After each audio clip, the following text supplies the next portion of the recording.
All right, everyone, working through my push-up program. Here's a quick little tutorial on some movements you're gonna see next week.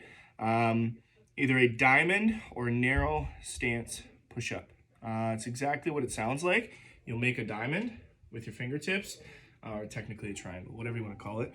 And you're gonna use that position to narrow your stance for your push-up, and it's gonna isolate a smaller muscle group, which makes these a lot harder, okay? So I'll have these programmed over the next 3 weeks that we have left, but you're not going to see these in super high volume. If you do, please spread them out. Just a couple at a time is fine. Eventually, you might even get to the point where you're at one. Then break it up throughout the day. You know, grease the groove kind of thing. An hour or two later, knock out 10 to 15 more, whatever it may be. If diamond push-ups are too difficult, so I'll just do a couple just so you can see.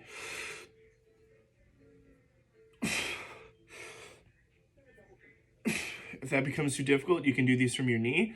Still from your knees, if that's too difficult, just widen your hands just a little bit. Okay, so think of it like a narrow stance push-up. Traditional push-up stance, my shoulders or my hands are in line with my shoulders, maybe just outside of my shoulders. Narrow stance should be within your shoulder blades.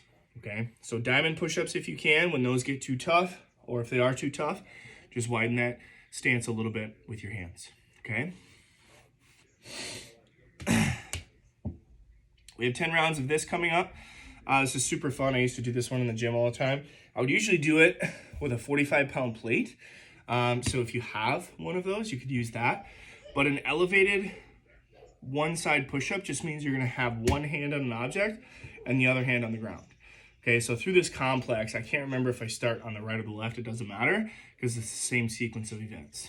Okay, so I believe the sequence goes something like this. It's a single push-up, elevated right arm push-up, diamond push-up or narrow stance push-up, elevated left, and then another push-up. So it's a push-up, elevated push-up, hard push-up, elevated push-up, regular push-up. Okay, so it might look something like this. I'll just do these for my knees just for the sake of I'm doing this later today.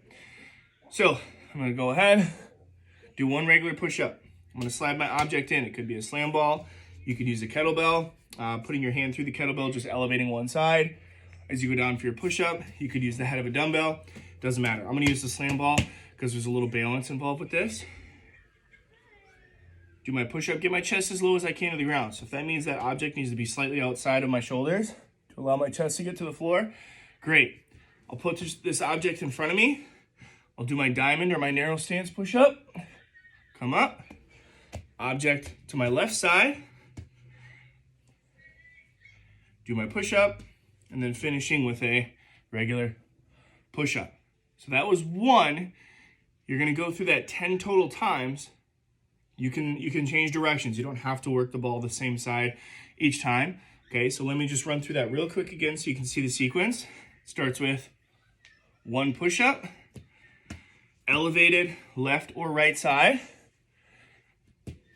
diamond push-up or narrow stance push-up,